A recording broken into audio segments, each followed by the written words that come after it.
you wanna be my lover, you gotta get with my friends. Make it last forever. Friendship never ends.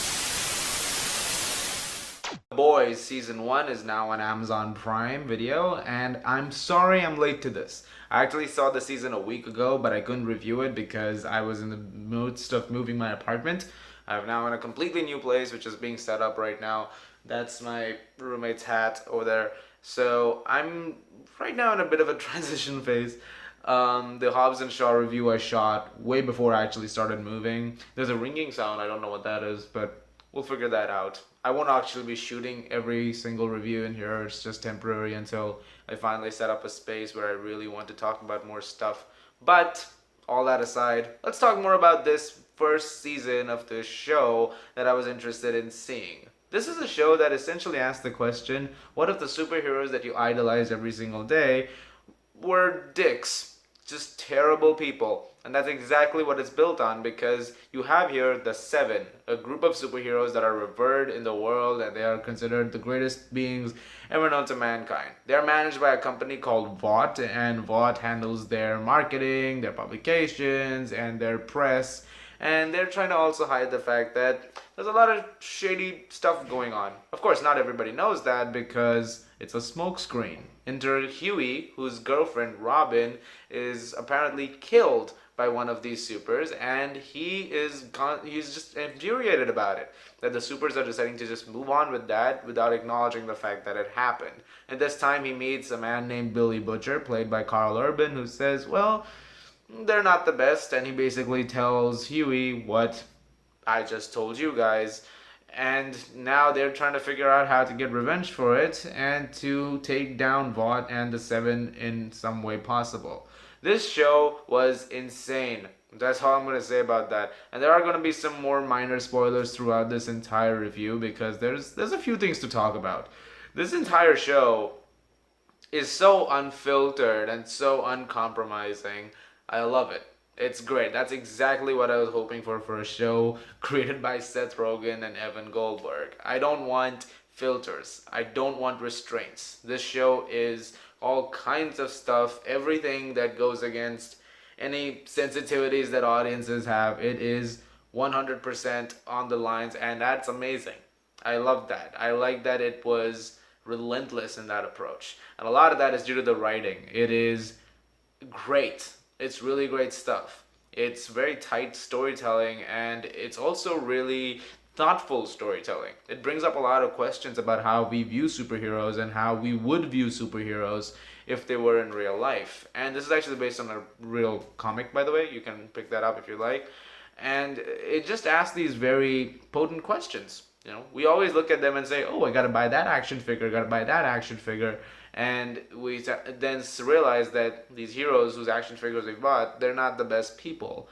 And just the concept of what would happen if that was a real world setting is an interesting thought. Also really good at the performances. Karl Urban is fan-fucking-tastic as the Butcher. Every time he was on screen, the show just got 10 times better than it already was. It was already great from the get-go. There are issues I have with it. We'll get to it later. But honestly, I love this character. There's a lot of layers to him, and as this season goes on, you kind of care about him more and more, even though he's kind of like the biggest asshole in the world. Huey, also, I forget the actor's name, did a really good job, and so did all the people who were part of the Seven. I would say Erin Moriarty as Starlight was also really great. That was one of my favorite performances. Her character was interesting because she was trying to act as a catalyst to everything that was going on at Vought. Along with these characters, she's the righteous one, she's the sensible one who is trying to realize what has she got herself into. Is this the right thing, or is this a completely wrong thing? And just that idea is fascinating, and it creates a nice dynamic between her and the other characters, which are, by the way, completely the Justice League. Like, this is Justice League 101. That's what they're going for here. Homelander, the leader, is clearly a Superman homage. Queen Maeve not only looks like Wonder Woman, she's got the same position as Wonder Woman in the Justice League. I didn't see a Batman, okay? There's a guy called Deep, who is a guy who's in the ocean, talks to fish. Sound familiar? There's A-Train, who runs extremely fast, the fastest man in the world. It's clearly a Flash homage. So those are definitely there. That's clearly what they're going for here, and that's fun. You know, it's nice to look at that and be like, oh yeah, that's clearly what they're trying to comment on here, and that's the commentary they're going for. But it also has some really great political and social commentary constantly throughout, along with the fact that how we would perceive them, but how the governments and organizations would, bring their hands in, and how they would tamper with something, and how they would change something to how they saw it, along with how to manipulate press and how people perceive them, adding to that. And so all of those things, like I already said, are very interesting, and they make up a lot of the show, and it's really great. I think the biggest issue that I can see people running into with The Boys is if you're someone who does not like a lot of like Breaking Bad season 1 where the tub falls through and the guy is melted with the acid, then you're not gonna really like this, because there's a lot of stuff like that throughout this entire season.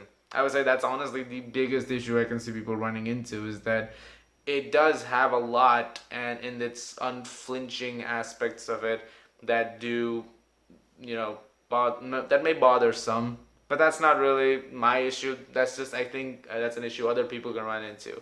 As for me, I have a few minor little things. There's a few episodes where the pacing is not quite as strong as the other ones. There's a few conventional story beats. There's a moment where Huey does something which is actually very similar to a moment in Breaking Bad season 1, which kind of feel like that's how they were playing it out, and that's exactly how they played it out. All the jokes don't land. I would say about 80% of them do. There's about 20% of them that weren't quite funny to me, but comedy is subjective. For all I know, everyone liked 100% of the jokes. That's just me.